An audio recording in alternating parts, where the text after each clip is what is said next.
Ben, à la base,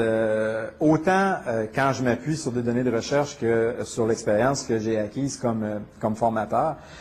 ce qui va favoriser le plus l'apprentissage, ce qu'on sait actuellement, c'est une démarche qui va s'appuyer sur l'explicitation des processus d'apprentissage. Et c'est une démarche qui fonctionne autant avec des tout-petits qu'avec des adultes.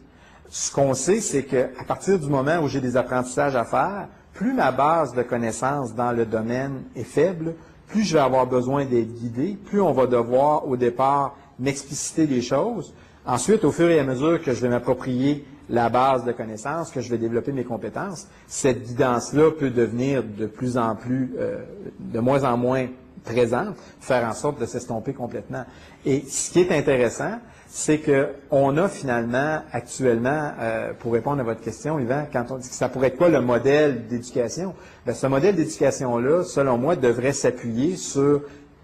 qu'est-ce qu'on a actuellement comme données qui nous permettent de faire en sorte que ce qu'on va proposer comme modèle soit un modèle qui va nous amener vers des résultats en lien avec ce qui a déjà été fait. Mais là, j'en parle plus comme étant, non pas sur le plan de la pédagogie, mais quand on regarde de façon plus globale les grandes finalités, là, à ce moment-là, c'est pas quelque chose sur lequel je m'attarde comme éducateur. Par exemple, toute la question de l'enseignement moral versus l'enseignement religieux, ça, c'est des choix de société. Ça, c'est autre chose. Mais comme éducateur, comme pédagogue,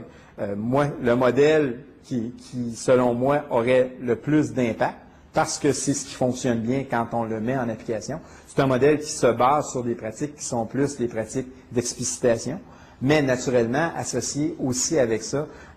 les pratiques qui vont favoriser l'implantation d'un changement comme celui-là, d'où entre autres le travail collaboratif qui est un élément important. Mais si on veut que nos enseignants puissent rester en place, parce qu'actuellement, ce qui est très inquiétant, c'est que dans les 5 premières années, quand on regarde des enseignants qui entrent dans la profession, on en perd à peu près 30% dans les 5 premières années. C'est très inquiétant parce que c'est toute la génération d'enseignants qui travaillent avec la génération de demain. Donc, on a du support à donner à nos profs si on veut